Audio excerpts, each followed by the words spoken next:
What's up, you beauties? Welcome to another episode of HW Hockey. I'm your host, Jim Michkov, joined as always by Jack Smith. You can find us on YouTube. If you're watching us on Twitter or Facebook or Twitch, head over to YouTube. Give us a like and a subscribe. Our goal is 50 likes for the episode, and we're on our way to 2,000 subscribers. We just hit 1,800 tonight.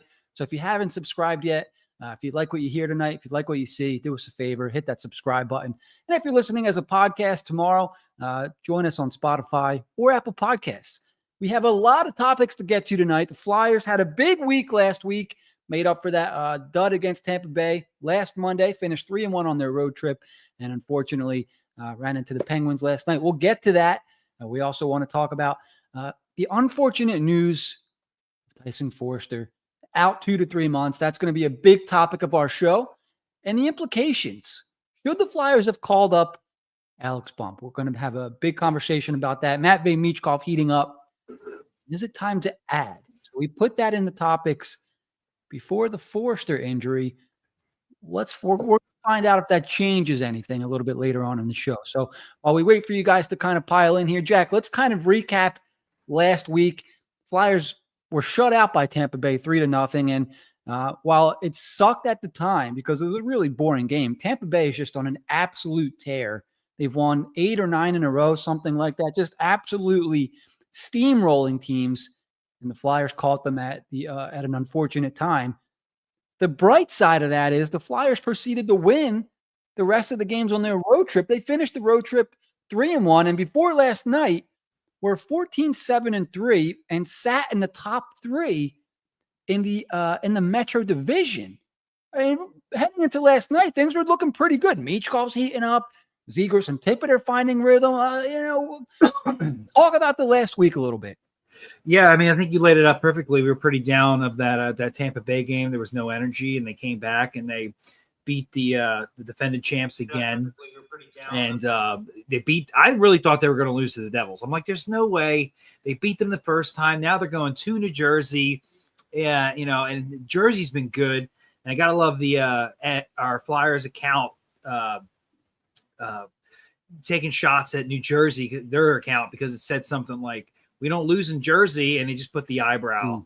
And it was just like, that's just the game they don't win. And they looked great, and all things were running great. And I think you could tell they were feeling themselves a bit.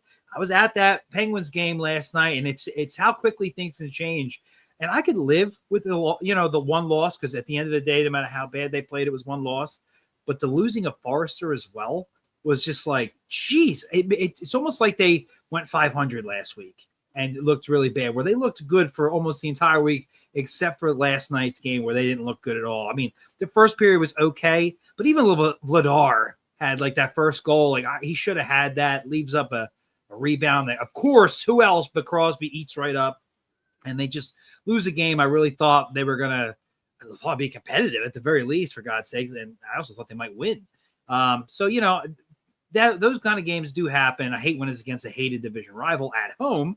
But the losing of Foerster just put such a dark cloud over anything positive that's happened in the recent couple of games, unfortunately.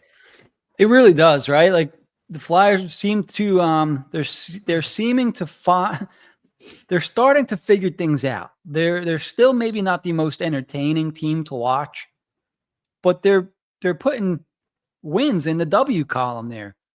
After last night, still 14-8-3. 6 games over Hockey 500. But even with the loss last night, and I think the guys after the game, Bush and JJ, were saying similar, a loss is fine. They're not going to go undefeated. But losing a guy like Foerster, who is arguably one of their better, if not their best defensive forward right now, and then obviously starting to figure things out offensively with that wicked shot, starting to use it more often. The puck just is starting to find him in shooting lanes, in wide open spaces to get pucks on net. So really unfortunate timing. And I got to tell you, I'm a little worried that something like that could happen just off of a shot like that. Like I've never seen that in my life. And I know he had the separated shoulder a few years back, and I want to bring up a point about that. But separated his shoulder. I believe it was back when he was with the Phantoms, when during the COVID season, when maybe he was too young, too small, and they allowed 19-year-olds to play in the AHL. Ended up separating his shoulder, and all he's doing there is shooting the puck. And does the shoulder pop out? Like I know they said upper body injury, so we're kind of left to speculate, but that certainly seems like the most obvious, not obvious, but you could assume his shoulder came out, and that worries me a little bit now. Unless he was hit somewhere earlier in the game where all it took was whatever happened. But I'm a little worried about Tyson Foerster going forward. I know he's 22, 23 years old, but to me, like we talk about guys being injury prone, that's an injury prone type of injury, is it not? Yeah, I mean, I guess it could be. It's hard to say until we know what it is. Everybody's also bringing up the bicep that was just a big issue over the summer, which he barely was able to return from, but he did. And it's a shame because he was really on fire. He scored last night, power play. It was all downhill right after that injury. I actually almost missed, based on where I was sitting, the scrum that happened around the net because we were all looking at Forrester like, what has happened? Did your arm just explode? It actually could have. I guess so. My first thought, and I know I'm not alone. I don't even know how it makes sense. Went to the bicep. It was the most recent injury. I don't know how it could have happened. And here you go. I did see this. If it was a torn bicep, it matches what could be the recovery time. So I really don't know, but that's where my mind goes now. Either way, it's a freaking shame because he's been so good. He's either gotten off to a slow start, then looked good, or has he got nicked up with some injuries, and he starts to get going, and he gets this big injury here. It's like, geez, can we just? I really thought he was going to flirt with 30 this year, and he looked like he was really starting to heat up. And stupid, talk about freak accident, I guess. And now he's out for 2 to 3 months, which I hope it's more on the 2 side. Maybe he'll get to the Olympic break and come back after that is the hope. But that really, what a bummer for how things have been going this season for this team and really for Tyson Foerster. We'll see I don't know if it's a long-term thing going forward to be worried about him. If it's a shoulder thing, like you were saying, that pops in and out, that could be something of an issue. I feel like it's the bicep, but yeah, I think maybe that's gotta be it. Maybe I don't think it is, but you never know. So something to keep an eye on, probably, hopefully just unfortunate at this time. But either way, like that combined with the big L, what a horrible start to this week. Yeah, it seems like something that he's going to need the offseason to come back from. The bicep sounds more likely than dislocating your shoulder on whatever shot he was doing there. So, okay, let's say it's the bicep. So does this change anything for you in regards to the outlook of how you're seeing the rest of this season? Because I got to be honest, it may have changed things for me. But what are your thoughts? Do you see the rest of the season a little bit differently now? I guess I do a little bit. I mean, we're going to have to see how the team responds. Guys are going to have to step up, and we're going to have to see if they can, and we're going to have to see what the reinforcements can do. We're going to get into this, but part of who steps in for a bump long-term is going to have an effect most likely on the completely ineffective fourth line. So if they move some things around and move some pieces here and there, depending on who jumps up and if they can stick, if it's a Grabenkin, if it's whoever, and they can kind of at least cover for him. And maybe Seagrass plays even better than he does. Maybe Michkov fully comes out of his shell. Maybe TK is more effective on the score sheet and in the game as well. As right, like last night, there was a chance. I was like, is he going to go back to full TK?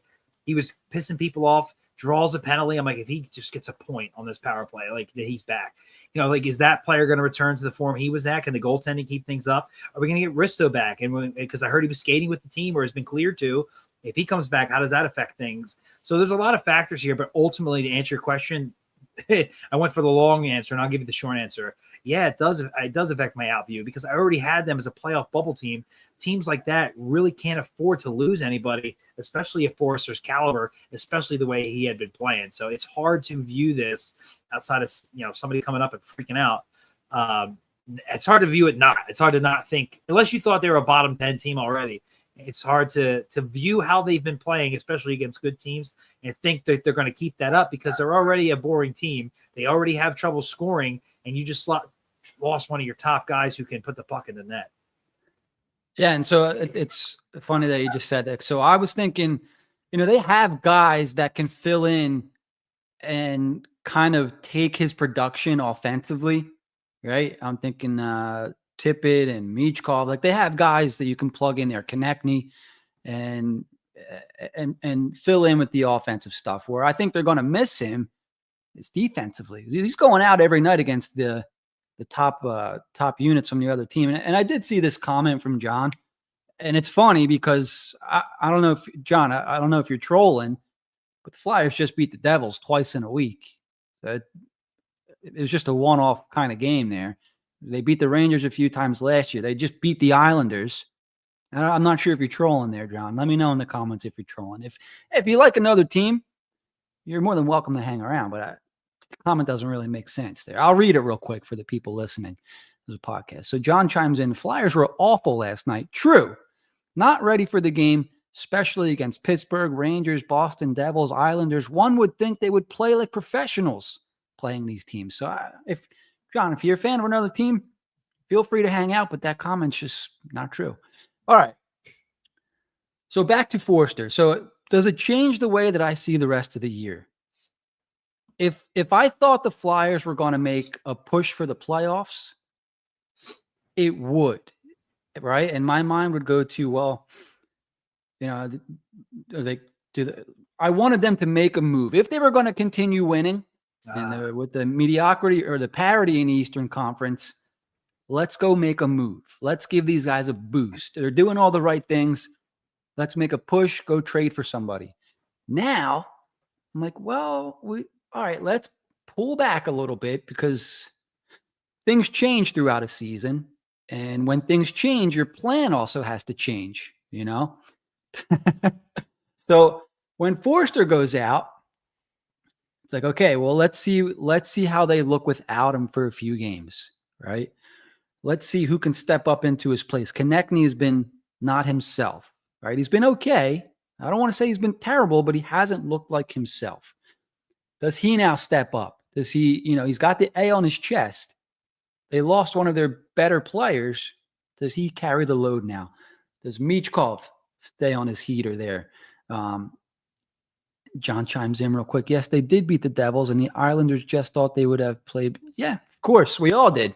I don't think anyone was expecting for them to look like they did last night. I think they beat Pittsburgh the last time they played, right, Jack? So maybe Pittsburgh had it out for him or something, a little revenge there or whatever. So it does change the way I view the rest of the year.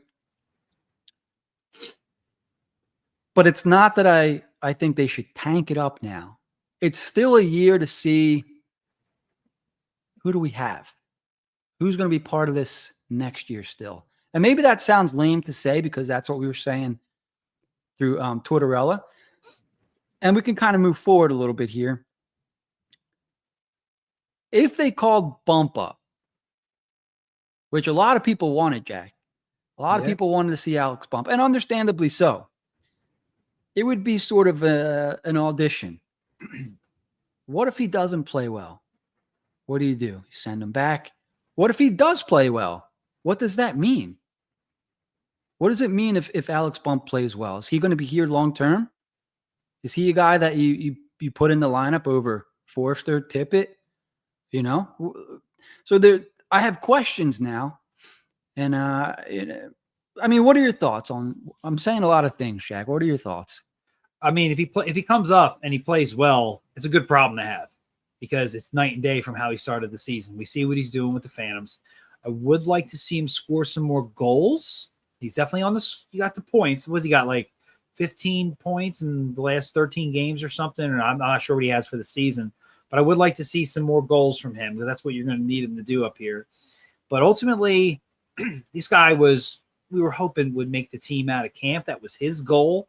And the only way after he started things out for him to make his way back up here, we all knew he was going to have to play well with the Phantoms, and there was going to have to be a spot for him. And both of those things have happened. So I did think about, at first, that was my thought. It's going to have to be Bump. Now you're talking if he's called up and he's good and then Foerster comes back, what are we looking at? I think they'll work things out. I think somebody's probably going to have to go to the fourth line, but that's fine because the fourth line has been completely ineffective, and you can just rotate guys out, try new things with different lines and whatnot, and give somebody a break, and they'll figure that out. I'm not too worried about that. Come the off season, some tough decisions are going to have to be made, and they should be. It just happen anyway. There should be heavily into the trade market, and they'll make room that way. So we can deal this season. I don't think it'll end up being a big problem. Him playing well would be phenomenal. And then because there's always that, like, can he stick though? Did he come up and play well, but he didn't play the full season, or does his play start to tail off towards the end of the year? The whole NHL grind, things of that nature.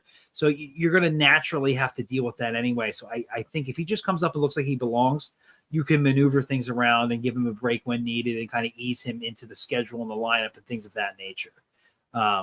So I would be okay with that. I think you had another point though, at least you did on Twitter, where what they were doing currently with the Phantoms, that you didn't want to break up. Is this true? Yeah. And it kind of made me laugh because Bob Rotruk, who is Mr. Phantom, put out a tweet that said Barkey and Bump are one of the most dynamic duos in the AHL.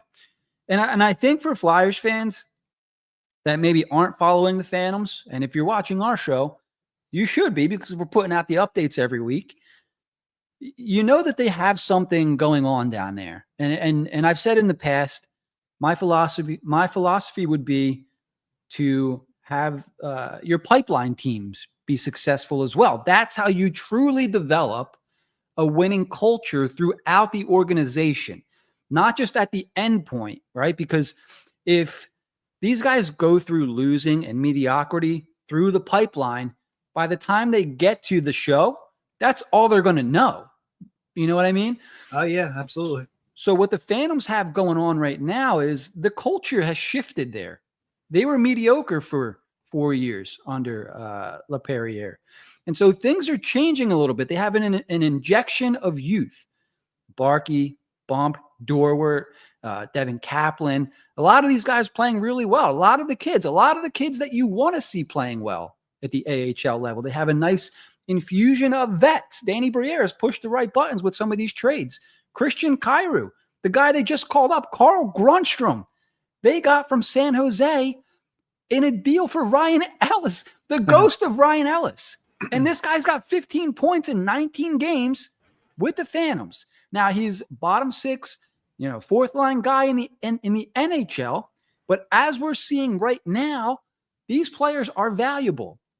So hats off to Danny Briere for making smart decisions, for drafting well. I don't think he drafted Alex Bump, if I remember correctly, but he did draft Barkey. He signed Dorwart as a college free agent, and things are kind of clicking around down there. So they're developing now a culture. There's a belief in Lehigh Valley that every game they go out and play, they have a chance to win, And so my whole point was, don't break them up. And I know, like, the argument is the Flyers are what counts. The Flyers are what matters.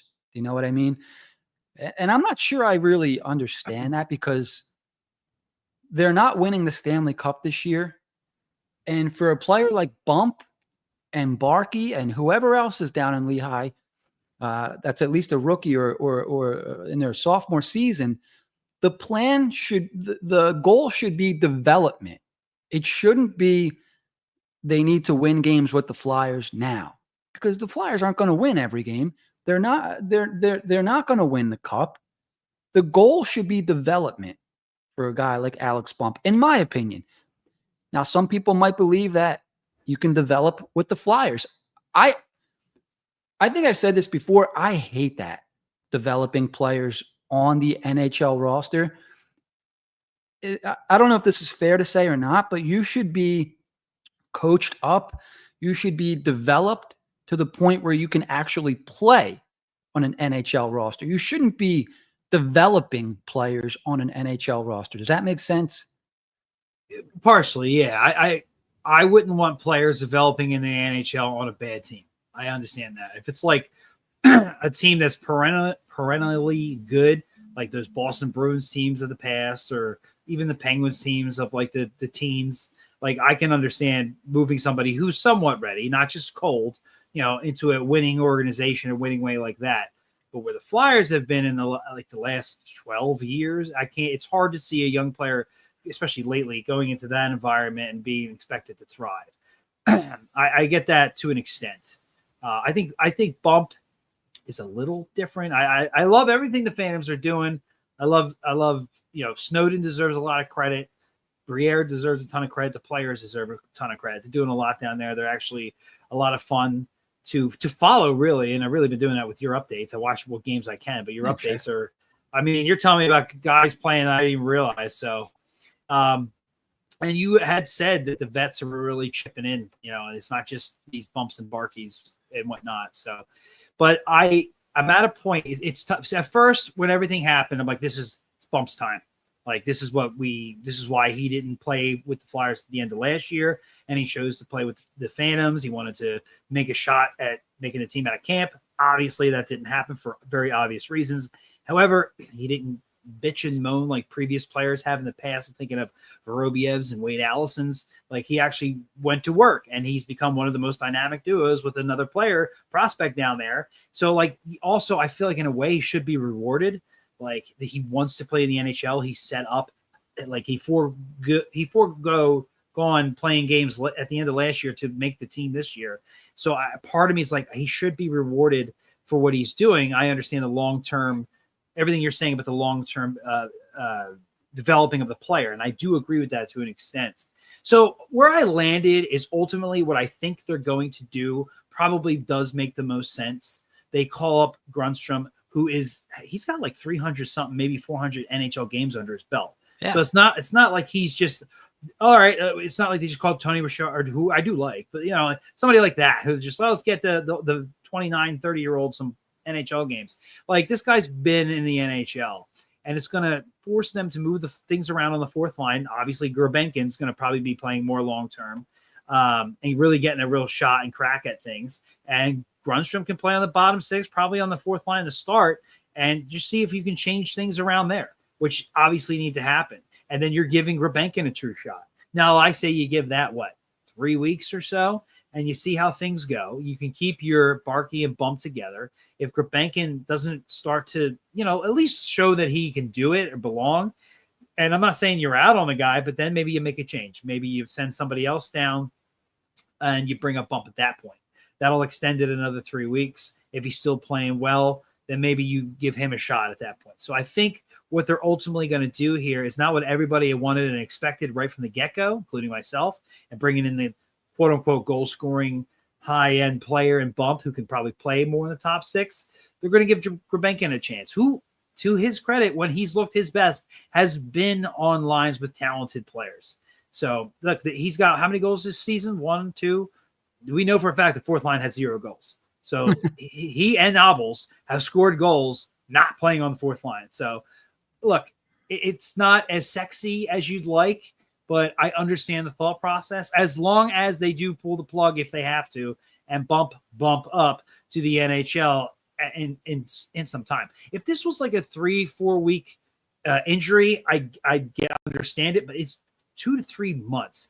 We really should see Bump at some point. Like, when else are you going to see Bump? In what scenario? This is a long-term injury. They're probably going to want to be smart and safe with it, especially if it's the same freaking arm, potentially the same bicep they had an injury with over the summer. If things aren't working out with Gurbenkin or whatever else, he's got to be next man up. Like, you've already made an excuse to not bring him up once. I understand what you're saying about the development and what he's been doing down there. But at some point, you got to reward the guy. You also want to see what he can do with it. Maybe he just needed to get himself going before he was ready to play in the NHL, and that's why he didn't do so good in training camp. He just wasn't ready. Where last year he had been playing in college consistently and was ready to go. So I can see both sides of it. Maybe we get a little bit of everything, make everybody happy. He doesn't get bumped, doesn't get rushed, but eventually gets here. And you see what you got in Gurbankin. A lot of people like Gurbankin, and he's in and out of the lineup on the most inefficient line in hockey. So now he gets a legitimate shot. So there's multiple ways to look at it. Yeah, that's kind of where my head went. Like, they have a player on the roster that, could be playing with the Phantoms in Gurbankin if you want to get him playing time. And everyone's kind of complaining, why isn't Gurbankin playing? Why isn't Gurbankin in the lineup? Well, a guy goes out, and now this is who you would assume would slide in, Gurbankin. Like I never really liked Gurbankin on the fourth line. I think he has some offensive talent.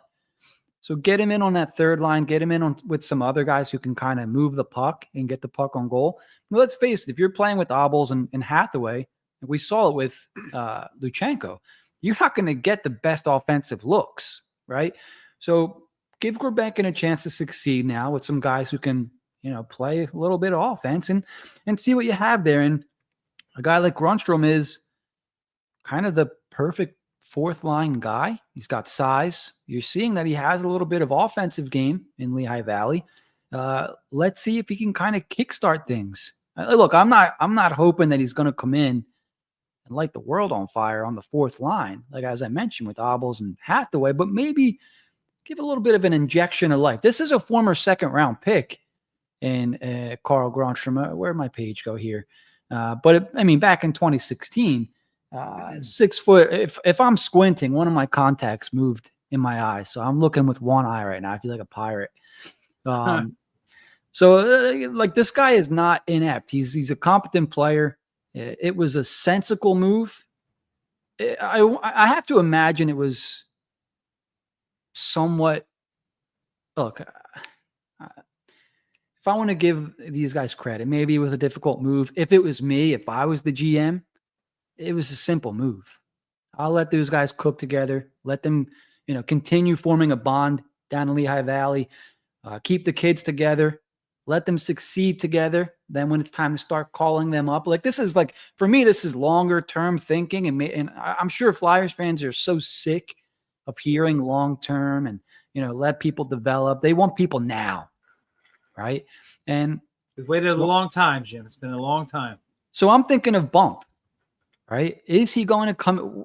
If he does come into the NHL now, like what are you expecting from Alex Bump? And chat, you can chat, give your response to what are you expecting to see from Alex Bump now? Former fourth-round pick, played really well in college, starting to figure things out in the AHL, as we mentioned multiple times. 4 points, 12 assists, 16 points in 20 games. In the AHL. A lot of those points have come recently, as Jack mentioned. But Jack, what are you expecting from Alex Bump if he was called up for tomorrow night? Look, I'm not expecting him to come right out and just start scoring at will. That's for sure. I'm looking for him to, at first, just look like he belongs. Play responsively, especially defensively, and maybe maybe not the very first game, but I want to see some energy. I want to see him stand out a little bit, use his speed and whatnot, but I really just want to see him belong and then start to chip in offensive. I don't view them putting him directly in the Foerster spot where he's taking one-timers off the power play. Like that's not going to happen. He's not going to replace Foerster. He would just be another offensive option that has that high-end skill to play with your higher-end players and just kind of see what happens. So I would hope he would just come in, not make any massive mistakes, look like he belongs, and then slowly start to chip in offensively until it was a more consistent thing, gradual growth. I think the same people who want him here tomorrow or yesterday rather, if he doesn't get a point in his first, 7 games, would be flipping out about it too. So I'm not there. I'm not there at all. I know the team is turning a corner and they want to win and all that stuff. But yes, deep down, especially with our own prospects, there is a development curve here, and we have to remember that. So I'd be all for it if he were to be called up based on what they think of him as a player, how he's improved in his draft slot tremendously, how he carries himself. and what he tried to set himself up for this year and how he's responded. I do think he's deserving of the promotion. Maybe it just gets delayed a little bit, but I like how he's carried himself. And I want him around the NHL players more and more. So that's a bonus within its own right. But if he were to get called up, and when he does, it's really about when he does, I just want him to take his time and make sure he looks like he belongs, starting with all the little things and then start to chip in offensively. And when I say start to chip in, that's not 30 games from when he comes up. But I think he's too much offensive skill to not. And he's got to not be scared this time. He was timid in the preseason because he was making mistakes against other players trying to make the team, and therefore not everybody was NHL caliber. So now it's a different animal. But maybe he'll be in a better structured system in that regard. So we shall see. But I'm not expecting the world like a lot of other people may be. And so, like, I don't want to be the guy that's going to be Debbie Downer, but, like, if Alex Bump was called up and scored 5 points in 30 games, people would be pissed, right? Yes, it would. But, like, we have to think about who is he going to be playing with on the Flyers. He's going to have to develop chemistry with new line mates in the best league in the world. You know, it's going to be all new to him. It's going to be an adjustment period. And I'm just going to say this. Alex Bump has offensive skill. There's no doubt. But of the Flyers wingers, when he's called up, not better than Konechny, not better than Michkov, not better than Foerster, not better than Tippett. I would argue right now, Bobby Brink might be a better NHL winger than Alex Bump. And I feel like I'm leaving a wing out. Like, well, Foerster's hurt, so I think for whatever, I think the expectations for Bump are sky high because the Flyers really like him.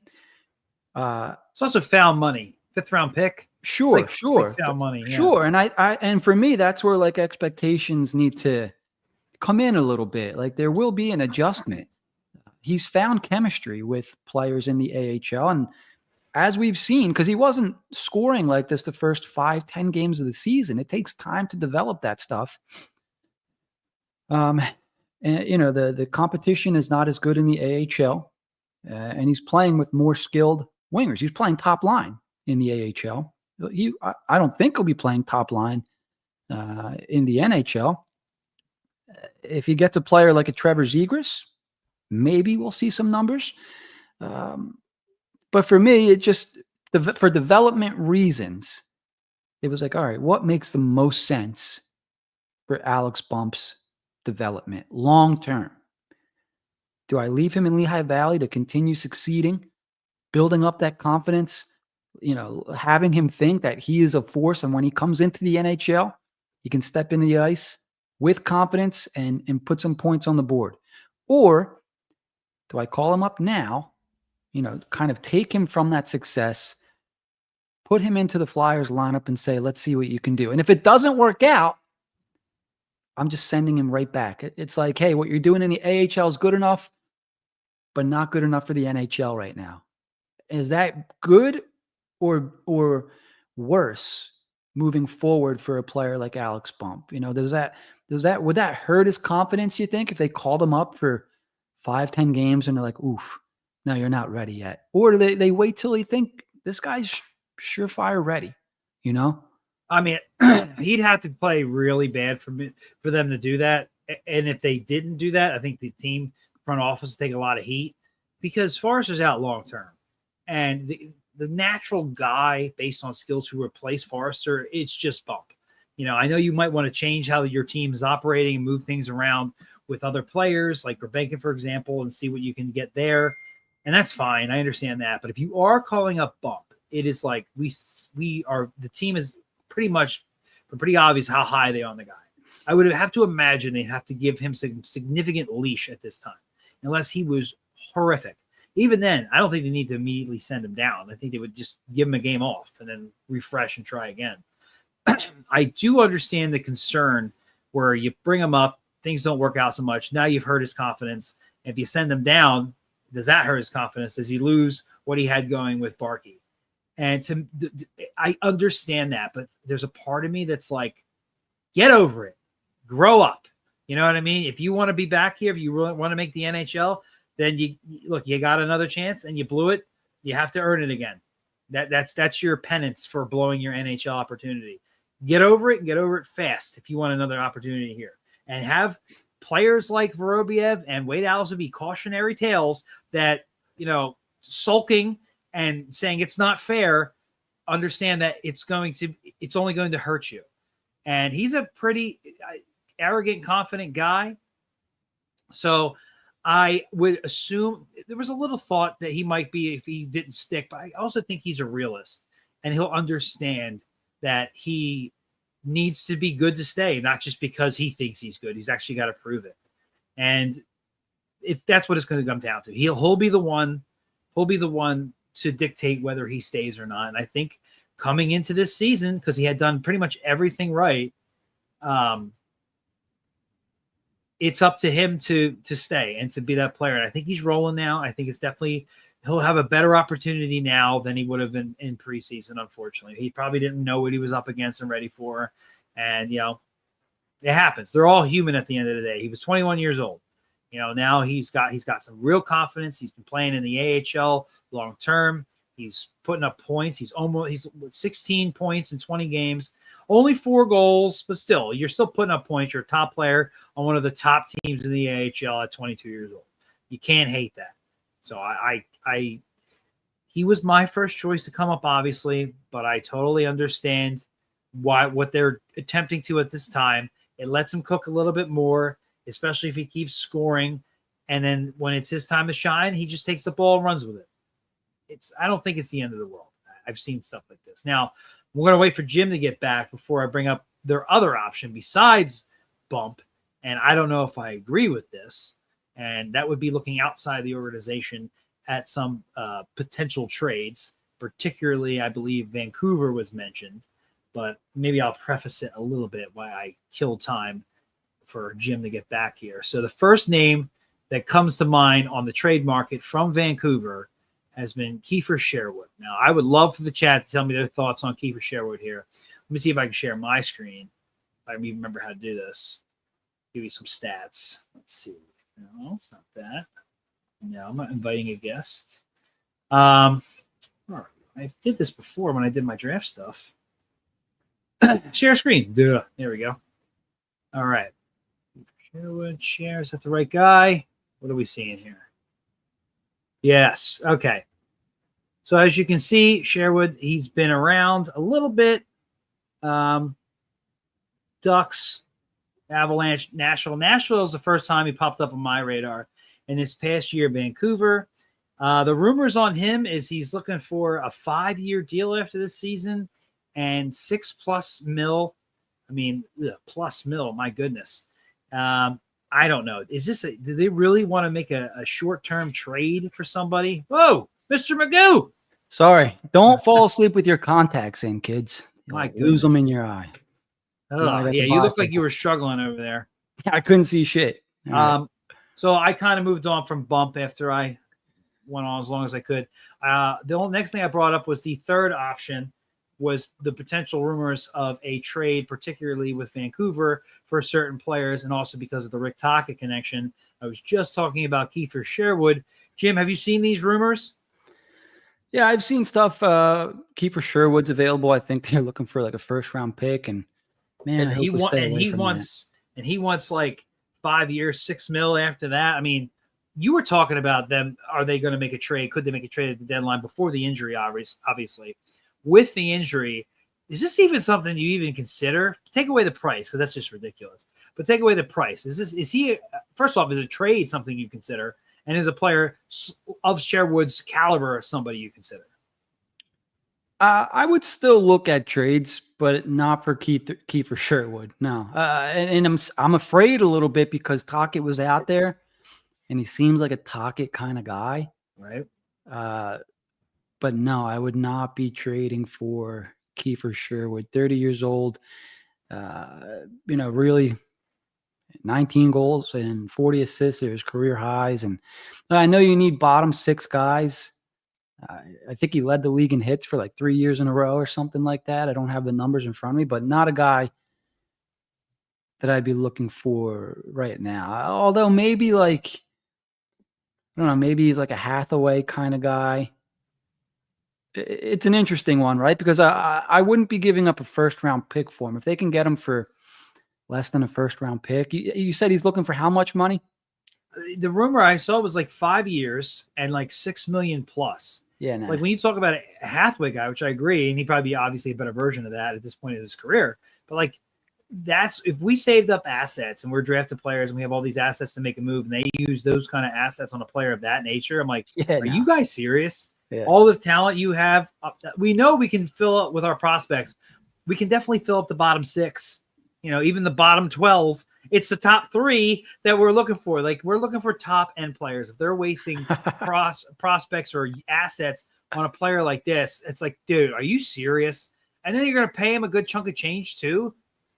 To me, doesn't make any sense. But these are legitimate rumors by like Elliot Friedman and things of that nature. It doesn't direct them per se, but it has said Flyers and Vancouver. Look out for that. And another name I saw, this was connected to the Flyers directly, would be. Did I show you guys right stats last time? Yeah. Okay. Would be Connor Garland. And now this is a player I've always liked, but again, this is not going to come cheap. And I'm trying to catch his age there. He was played with the Coyotes for 3 years, Vancouver for 5, including this season. So he's probably late 20s around there. He's definitely going to cost you a pretty penny. But again, he's also a winger. We're going to trade significant assets for wingers in a season like this. Like if they were like at the top of the league right now, he's also 5'8".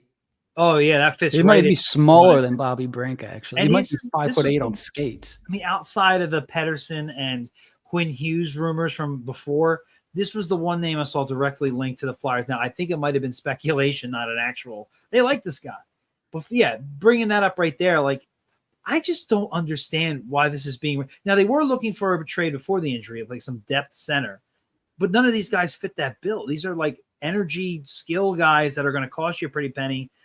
I don't get it. Do you think this is just smoke and mirrors, or do you think they're actually like, oh man, we told the league that we're going to turn things around this year. Losing Foerster was a blow. We don't have faith in Bump yet. We're going to see what we have at Gurbankin, but we still want to be competitive to attract free agents or trade candidates. Like, what do you think of all this? Is it just blowing smoke up our rear ends?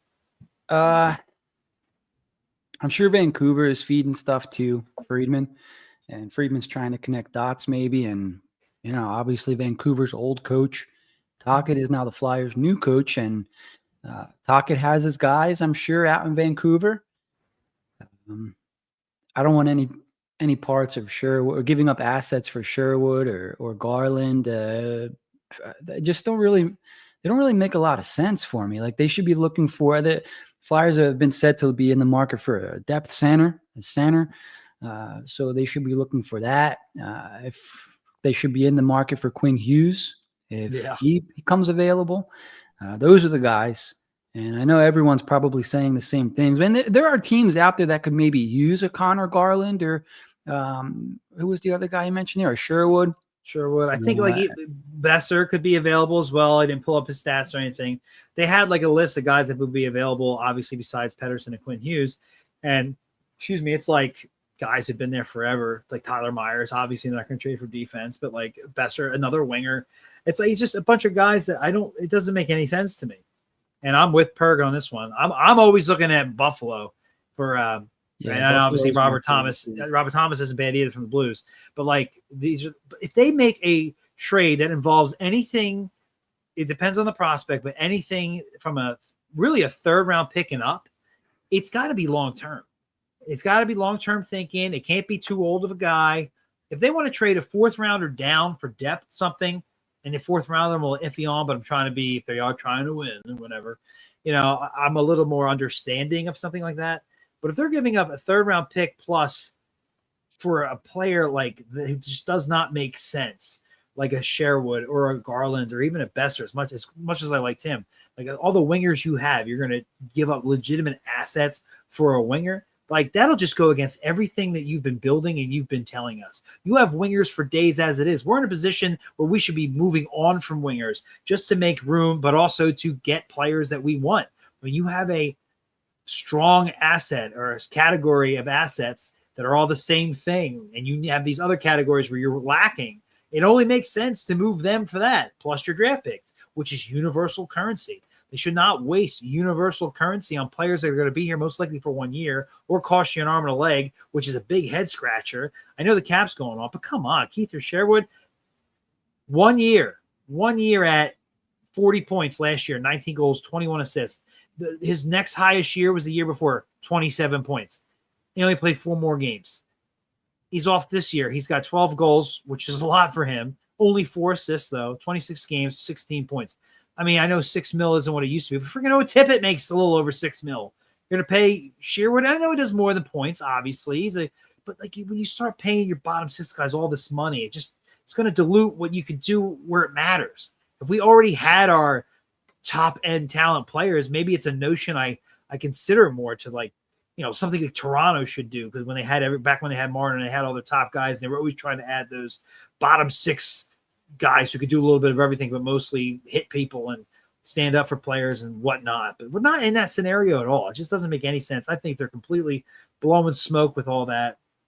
And if we're trading any assets or doing anything like that, we are doing it for top end players. We're big game hunting, and that's the only trades we should be making. And it's just not something that happens mid-season. I doubt it even happens at the trade deadline.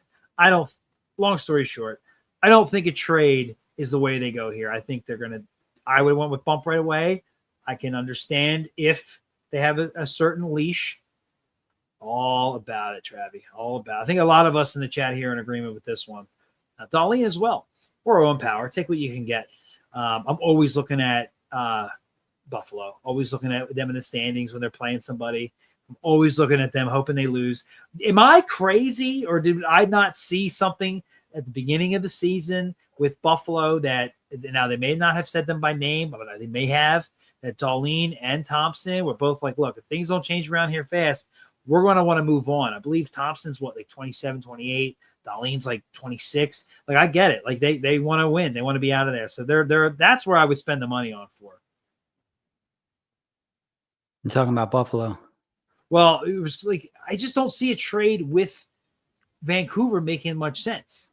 And then Travi brought up, and somebody else did too. I think Flyers Purgatory brought this up as well for Tage Thompson, and my mind kind of naturally went towards, Buffalo's, and I really do scoreboard and standings watch Buffalo. And I just asked this question now that you're back.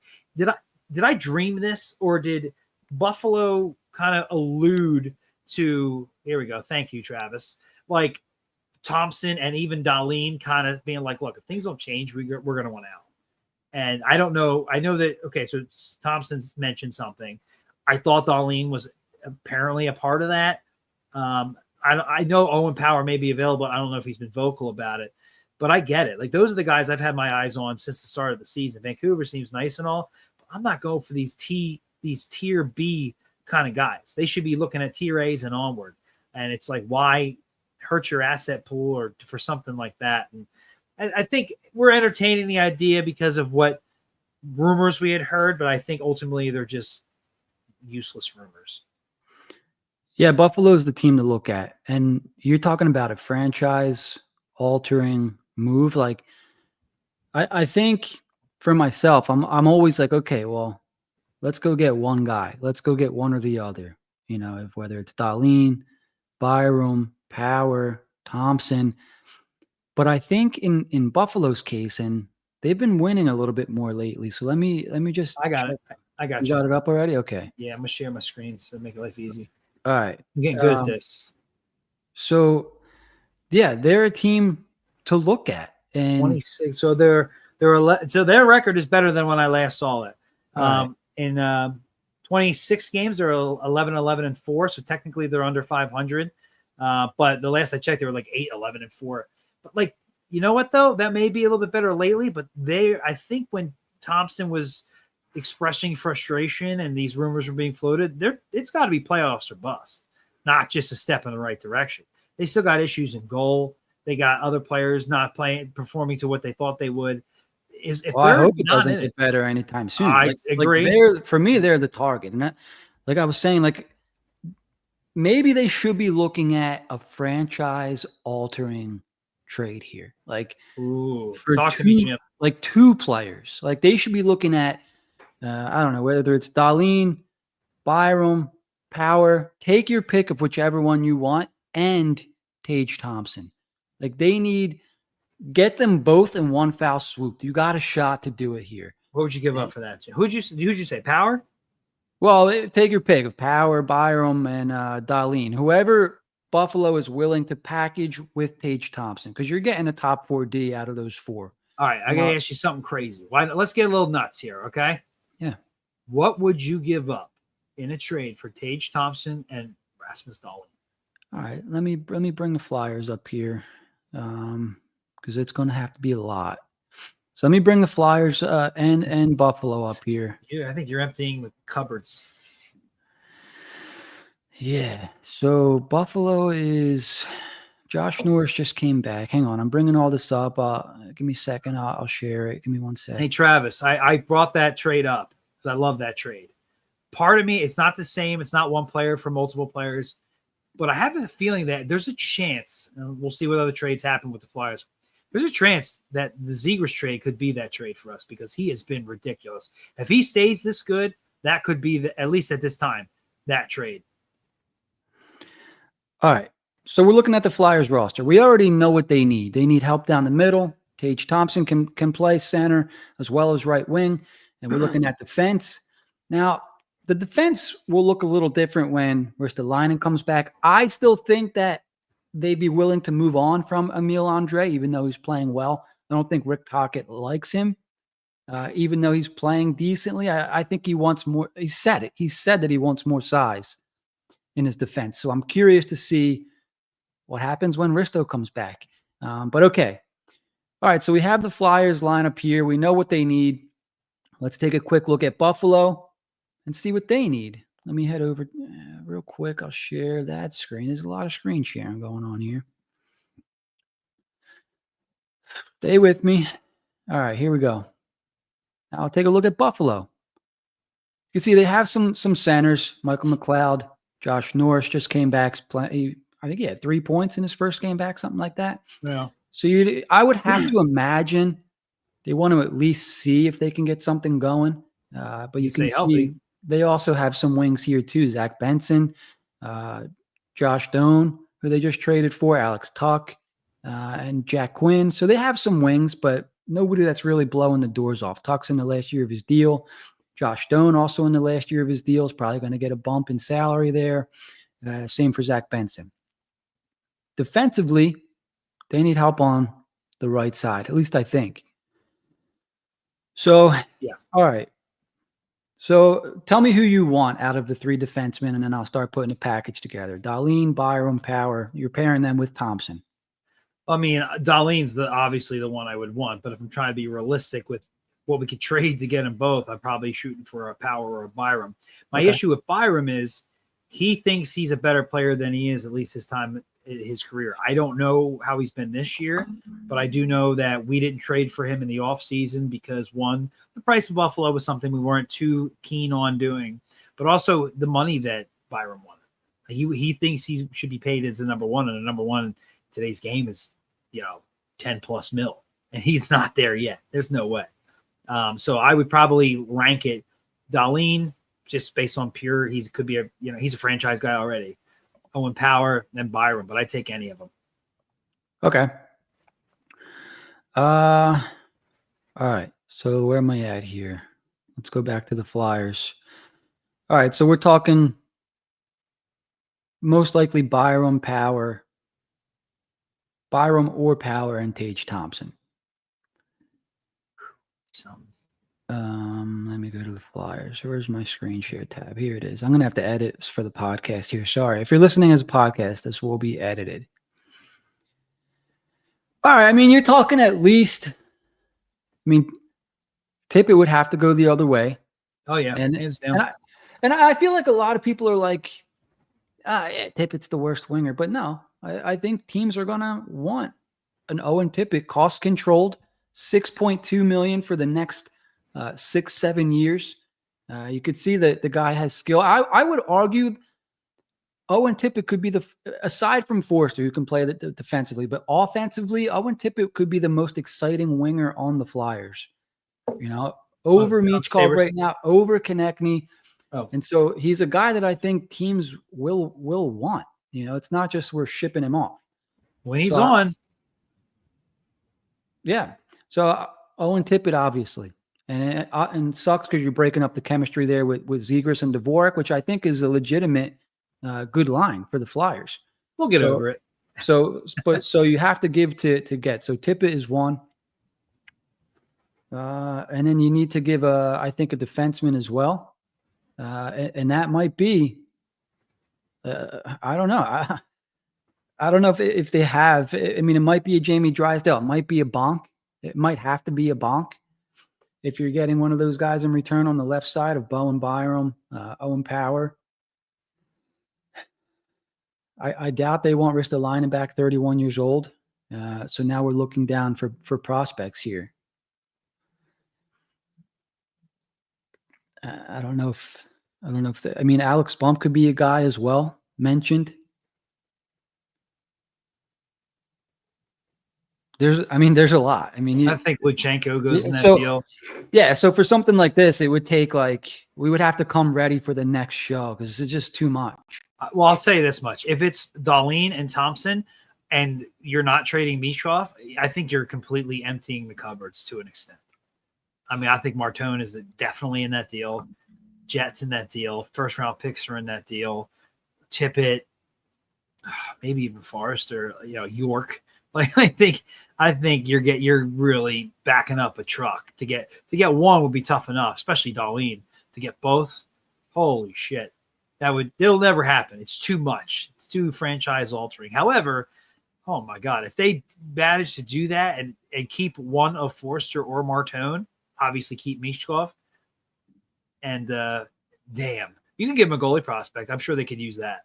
I hope you can keep on the. You could probably get away with keeping a Zavregan because they may not have the Russian connections to want to deal with that. So Bjarnason would definitely, or Kolosov would definitely go in the deal as well. But it would be a lot. It would be a ton. You saw what we were I was willing to give up for Quinn Hughes. It would be way worse than that. Yeah. And this is something that we can bring back for the next episode because I just. I would take too much time trying to look to build a deal. It would be rough, and it wouldn't make sense. Yeah, it would be how it is now. I'm tempted. I would tip it in, and you know what I mean. I'm tempted to just download NHL and update everything, and then just try to find out myself. And that's a video game. Yeah. Just curious. But it's weird though. Look, there's no way in the NHL video game you're getting Zegras for Paling and a couple of picks. You know what I mean? So who knows? These guys, if they're really truly selling, but there'll be a buyer's market for sure. They'll be able to, have everything, which is why it'll probably be in the offseason if they even go that route. And how do you sell that to your fans? But these guys force your hand. What are you going to do? But these are the kind of trades we should be talking about, not Kiefer Sherwood. We should be talking about these top end guys. That's who they should be going for, and they should be giving up a lot to get it. That's where they're at. The free agent isn't there. This is what we should be doing. And you have a plethora of wingers as is. We should be talking about moving off on multiple ones. If I keep this up, I'm just going to go right down the same rabbit hole. Trade Tippett. He makes the most sense from a variety of ways, at least today. My argument would be we want these players like Tage Thompson and whoever it is, and we rag on Tippett, but he's good enough to put in a trade to get these guys. Do you see where I'm coming from? Well, not on his own. So it's not on his own. Which way is it here? He's just the guy that we don't want. He's just under the microscope constantly. He can't do anything right when he's off. And when he's on, it's trade him while he's on. He's a frustrating player. When he's not scoring, he's not doing much. And that drives Flyers fans nuts. And we're not in a position to have a luxury asset like that. Like if you're a team like Pittsburgh back in the day, where you already have Crosby and Malkin and Letang and, Flower and even Murray as a backup or however, and you can go ahead and add a Phil Kessel who just scores goals for you. Like you can do that, we're not in a position to have that. We need to get the core first. So, and you already, if you didn't have a plethora of wings, I can understand it too, but you do. So it just makes too much sense for him to trade, love or hate. He just makes the most sense. Now, if another team doesn't view him as a luxury and they're just looking for Buffalo's interesting because they need exciting players out there. They really do. So do the Flyers. But we show up. Buffalo, my God, man, it's pretty barren out there. And we still need a core. Like Michkov should be an exciting player. Zegras is an exciting player. And they have other guys who are coming. Tippett, if he's not on, is not exciting at all. He's just frustrating. And we don't handle that here in Philly very well. It does not go well. Is that a problem with Philly or is that a problem with the player? It's a fact, is what it is. I'm asking, is it a problem with both. Philly or is it a problem with the player? I think it's both. If we were rolling and we were good and we had a player like Tippett, I don't think we'd be half as hard on him. Because of where we are, we're much more harder on it because we rely on him more than we should. Plus, he got the contract as well. So it's a great contract. It certainly could be. I think you don't think it's good right now? I think it's okay. I think it's fine. There's people out there tell you it's a massive overpay still. At the time of the contract signing, I was like, he's going to grow into this. I think it's okay. I'm not there yet. I don't think it's a steal. Could be for sure. It's nudging in that direction, but if I have an opportunity, which is why what you just said, that's a great contract, right? A team like Buffalo could use really good contracts. Yeah. So that's why his name comes up. So, and it's not like he's selling him on his own and getting this massive haul. He's just part of the piece that we're sending over the whole trade deal. So that's why he's an easy one for fans. We'll get it. If we're getting what these players mentioned, you get over losing Tippett, no problem. No problem. That contract is a part of why his value is where it is. And we're okay with giving up other stuff because we've been building for so long and have these assets. And we can replenish a Tippett ourselves. We can address the center position or the defensive position and replenish our own winger position. To me, that's better than just having a shitload of wingers. Yeah. There was something I was looking up while we were talking there.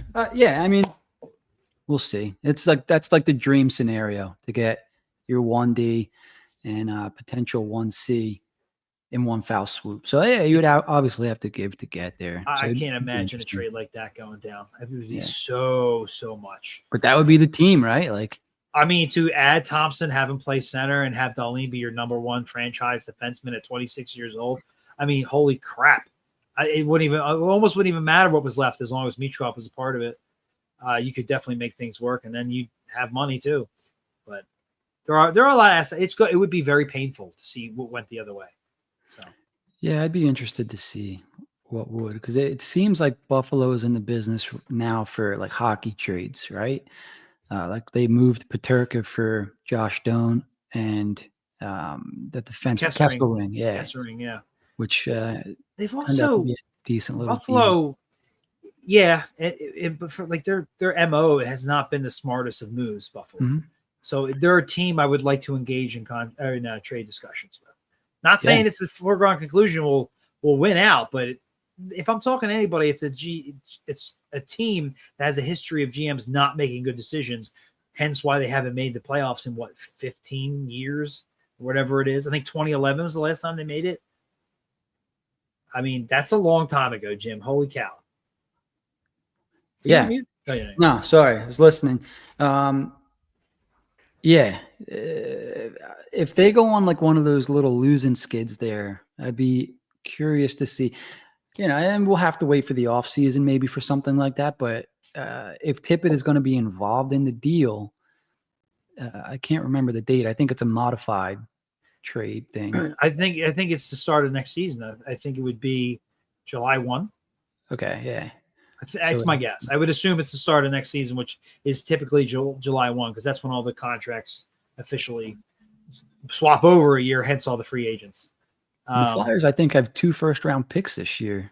Next year. Is it next year? Okay. 27. Yeah, I mean, that would be the draft where I would want to stop. I mean, you certainly don't need 2 first-round picks in 2027. Briere's already said he viewed that as something they would use to add to the team. Yeah. So, I mean, that's the plan. Let's go for it. There's no trade that pick now, whenever, as soon as possible.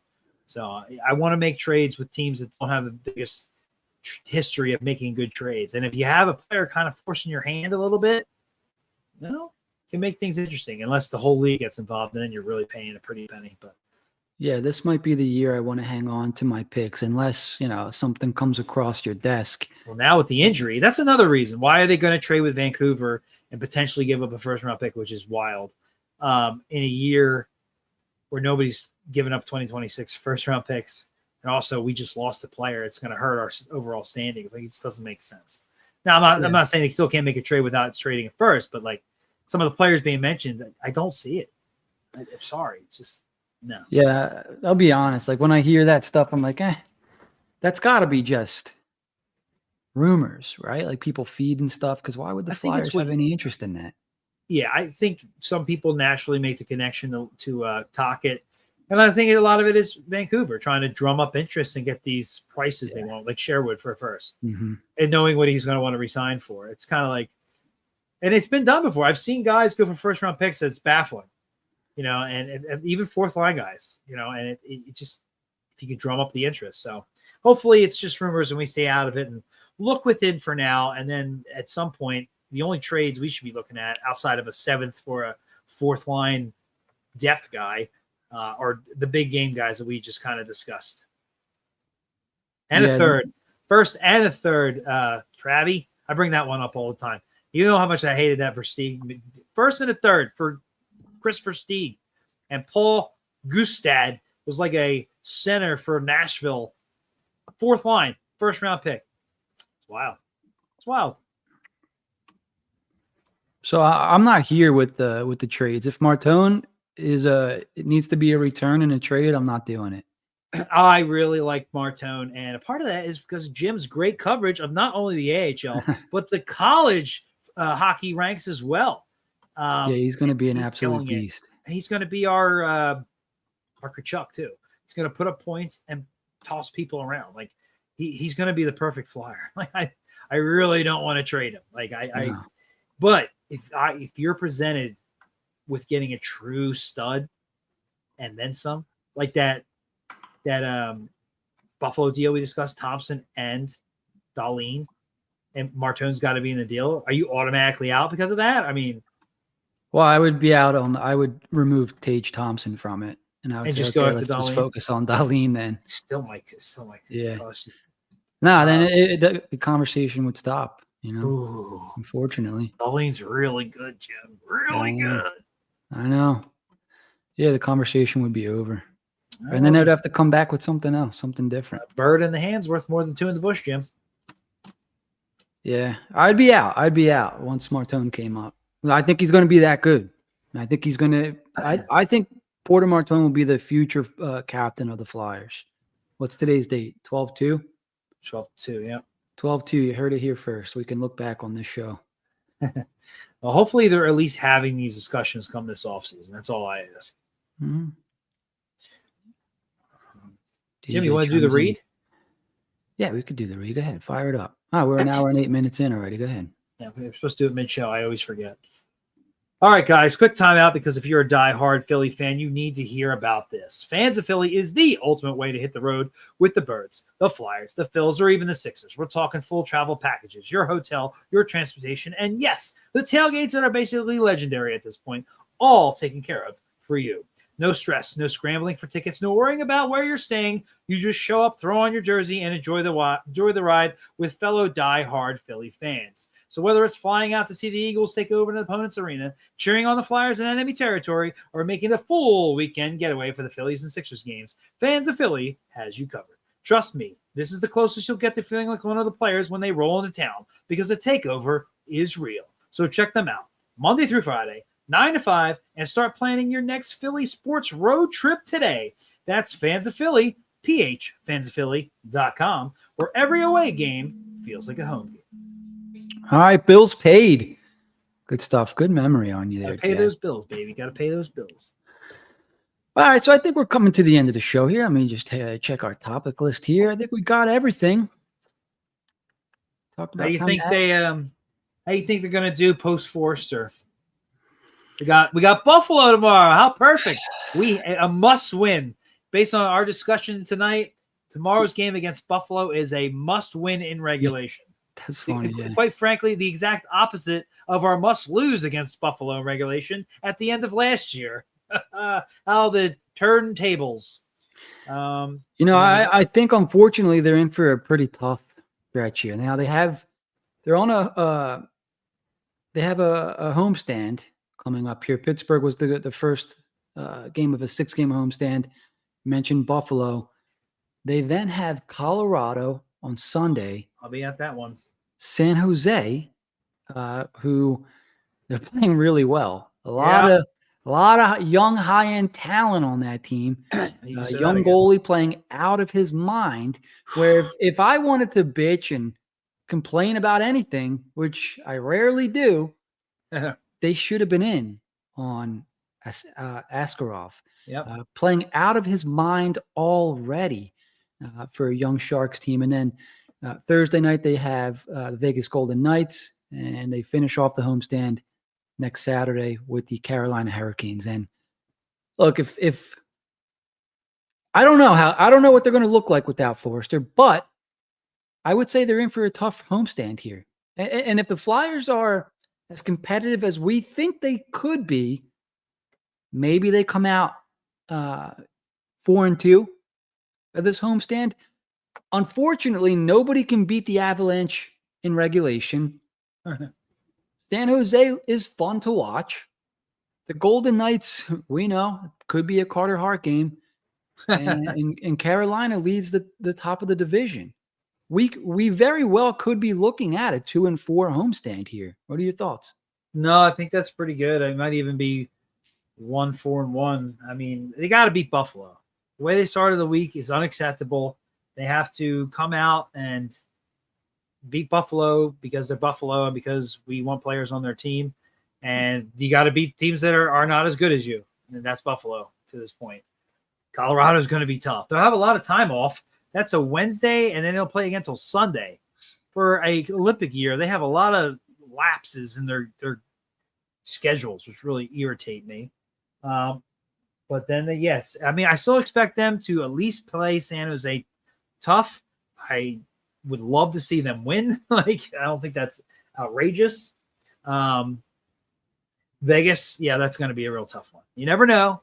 That's going to be real tough. And you got back-to-back Carolina, 13th and 14th.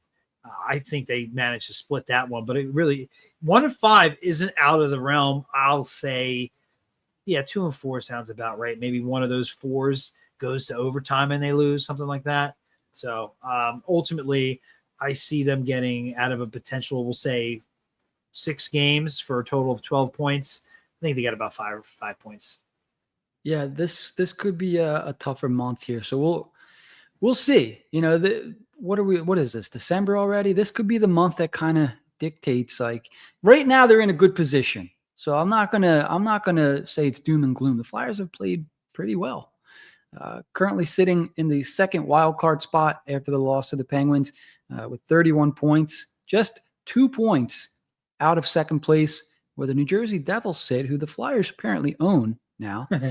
3 points out of first, not just in the division, but in the entire conference. So, I'm not going to sit here and say the Flyers are a bad team. They're going to be in trouble. But they only have 74 goals scored this year, and they just lost their leading goal scorer, and they're arguably best defensive forward. So for me, this week's going to be, let's see how they respond to adversity. Foerster's one of the more popular guys in the room. I mean, how do you react when you lose one of your best players for 3 months? Let's see. Because I have no idea how they're going to be. I didn't think that they'd be 14-8-3 at 25 games in the season. That's here true. they are. That's true.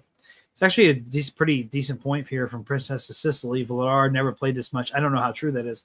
Time will definitely catch up. There is a chance that Vladar stops being the Vladar we've come to know and love at this point. And if that happens on top of the injuries, look out. Look out. Wait, what is this here? I'm sorry. I'm just catching up in the comments, Jack. So Hammer Nuts 123, living in Colorado now, former South Jersey native. I can attest that Avs fans are a bunch of skirts. Interesting. Oh, Zach, our buddy Zach, I'll be at the Avs and Sharks making the trip out Saturday. Oh, Zach, let us know when you're out, man. Send us an address. We'll send you some gear, man. Long-time fan, we know. Flying to Philly for Carolina game. Hammered Nuts. That's funny. Yeah. I'm not, part of me is not surprised. I feel like not the same out there in Colorado anymore. Yeah. All right. So we'll see. We're an hour and 15 in. We have some homework to do. We'll put some trade scenarios together for next week with Buffalo. And hopefully we're talking about a few more Flyers wins. A lot of games coming up in the next 2 weeks. 8 in the next 2 weeks. So actually 9 in the next 2 week and a half. So we'll see. We'll see what happens. We'll see what the Flyers are now without arguably one of their better forwards, if not their best so far in this season. Jack, anything to add before we wrap up? I think that's it, Jimmy. Let's see what happens this week. Hope for the best. And here's Sigrid banking. Making it work. All right, that's going to do it for tonight's episode. For Jack, I'm Jim. Don't forget to keep it high, keep it wide. We'll see you guys next week on HW Hockey. Good night. All right. Hammer. Thanks for watching HW Hockey. Remember to like, comment, and subscribe. We'll see you next time.